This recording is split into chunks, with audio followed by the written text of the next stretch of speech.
여러분 안녕하십니까? 우리가 구원함을 받은 후 영적인 싸움 앞에 있는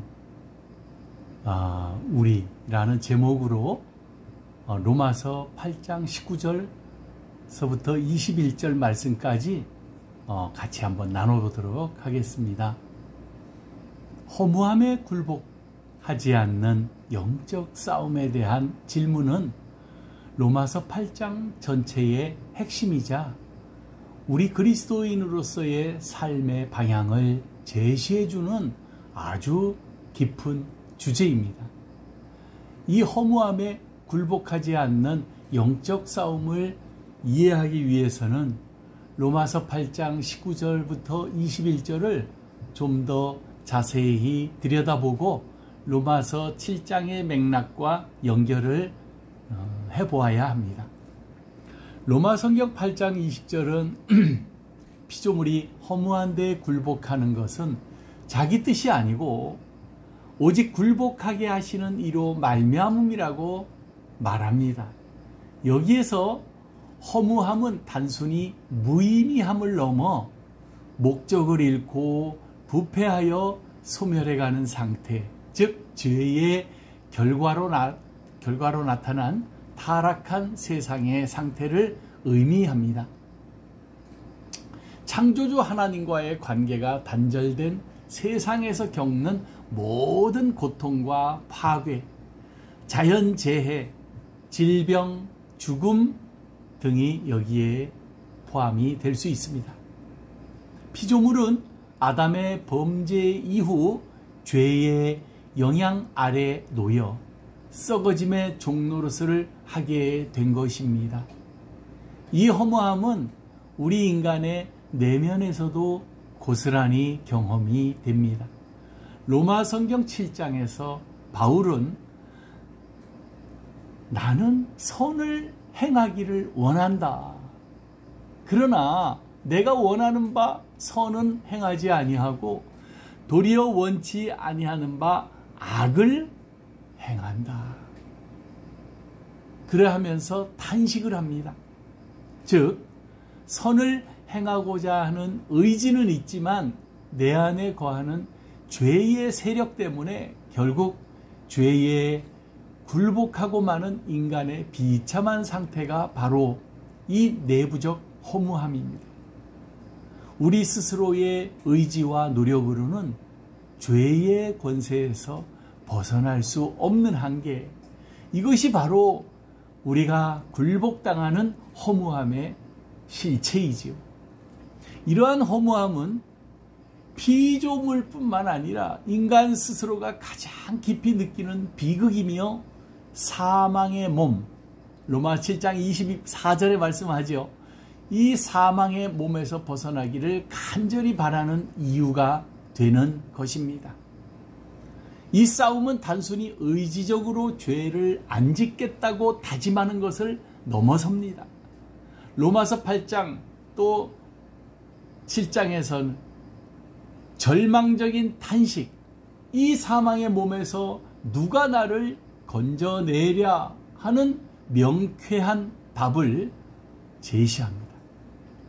이 싸움의 핵심은 우리를 끊임없이 허무함과 죄로 이끌려고 하는 죄와 사망의 법과 우리를 자유롭고 평안한 해방시키는 생명의 성령의 법, 로마서 8장 2절 그죠? 사이의 어떤 대결이죠. 이 싸움은 우리의 육신, 죄의 지배를 받는 인간의 본성입니다. 우리의 육신이 성령을 거스리고 성령은 육신을 거스르는 대결입니다. 갈라디아서 5장 17절에 잘 나타나 있지요. 여러분, 우리는 끊임없이 육신의 일, 죄와 허무함으로 이끄는 생각과 행동을 정말 쫓을 것인지 아니면 성령의 일, 하나님의 뜻에 순종하는 그런 삶을 이야기합니다. 그 성령의 일을 쫓을 것인지 선택의 기로에 놓여 있습니다. 어떻게 이 영적인 싸움에서 굴복하지 않고 승리할 수 있겠습니까? 로마서 8장에 해답이 나와 있죠. 이 싸움은 우리의 힘으로 이길 수 없습니다. 로마서 8장이 주는 가장 큰 위로와 희망은 바로 성령님의 역사라는 것입니다. 육신을 따르는 자는 육신의 일을, 영을 따르는 자는 영의 일을 생각하나니 육신의 생각은 사망이요 영의 생각은 생명과 평안이니라. 여러분, 우리가 의식적으로 우리의 마음과 삶의 방향을 성령님께 맞추는 것이 아주 중요합니다. 육신의 소욕을 따라가지 않고 성령의 인도하심에 민감하게 반응하는 것이 허무함에 굴복하지 않는 첫 걸음입니다. 너희가 육신대로 살면 반드시 죽을 것이로되 영으로서 몸의 행실을 죽이면 살리라. 로마서의 8장 13절 말씀이죠. 우리의 힘으로 죄의 행실을 죽이는 것이 아니라 성령의 능력을 의지하여 죄된 육신의 소욕들을 끊어내는 것입니다. 너희는 다시 무서워하는 종의 영을 받지 아니하고 양자의 영을 받았으니 우리가 아빠, 아버지라고 부르짖느니라. 우리가 지난 시간 이 부분에 좀 이야기를 나누었죠. 여러분, 죄와 사망의 종로로 타던 우리가 이제는 하나님의 자녀가 되었다는 확신은 허무함의 권세를 이기는 강력한 무기가 됩니다. 두려움과 무력함에 굴복하지 않고 당당히 하나님을 아버지라 부르며 그분께 피할 수 있는 담대함이 생기는 것입니다. 우리가 소망으로 구원을 얻었음에 보이는 소망이 아니니 보는 것을 누가 바라리요? 이제 우리가 보지 못하는 것을 바라면 참음으로 기다릴지니. 로마서 8장 24절 25절 그렇게 말씀하고 있죠.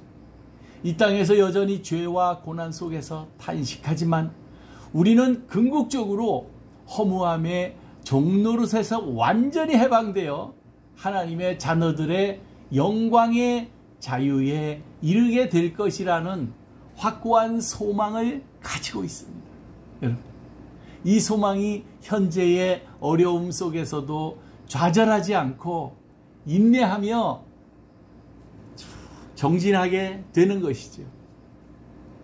로마성경 8장 26절 우리가 마땅히 빌 바를 알지 못하나 오직 성령이 말할 수 없는 탄식으로 우리를 위하여 친히 간구하시느니라. 여러분, 얼마나 소망이 있습니까? 성령님께서 우리를 너무 잘 알고 계십니다. 그래서 말할 수 없는 탄식을 하시면서 우리를 위해서 친히 아버지 하나님께 간구하고 계시다는 것입니다. 우리가 연약하여 허무함에 굴복할 것 같은 순간에도 성령님께서 우리를 위해 간구해 주십니다. 우리의 무능함과 약함을 주님께 고백하며 성령님의 도우심을 구하는 것이 이 영적 싸움에서 패배하지 않고 승리하는 길인 줄 믿는 것입니다. 하나님, 저는 부족합니다. 하나님, 저는 연약합니다. 하나님, 저는 죄에도 너무 잘 끌립니다. 그렇기 때문에 주님의 은혜가 필요합니다. 주님의 역사가 필요합니다. 그러면서 외치는 여러분, 그 마음, 바로 성령님께 자신을 내어드리는 것입니다. 로마서 7장은 우리의 처절한 현실을, 로마서 8장은 그 현실을 뛰어넘는 하나님의 구원과 성령의 능력을 보여주시는 것입니다. 허무함에 굴복하지 않는 싸움은 우리 자신의 의지가 아니라 예수 그리스도 안에서 성령님을 통해 주어지는 하나님의 놀라운 은혜와 능력임을 여러분 그 능력을 붙드는 삶입니다. 이 땅을 살아가면서 육신의 소욕과 죄의 유혹은 끊임없이 우리를 허무함으로 이끌어 갈 것입니다. 그러나 우리가 매 순간 성령님의 음성에 귀를 기울이고 그분의 인도하심을 따라 살아갈 때 비록 몸은 썩어짐의 세상에 있지만 우리의 영혼은 이미 영광의 자유를 맛보며 피조물조차 간절히 고대하는 하나님의 아들들의 나타남의 증인이 될 수가 있는 것입니다. 아멘. 이런 큰 은혜가 저와 이 방송을 듣는 모든 분들에게 충만하게 나타나게 되기를 기도합니다. 감사합니다.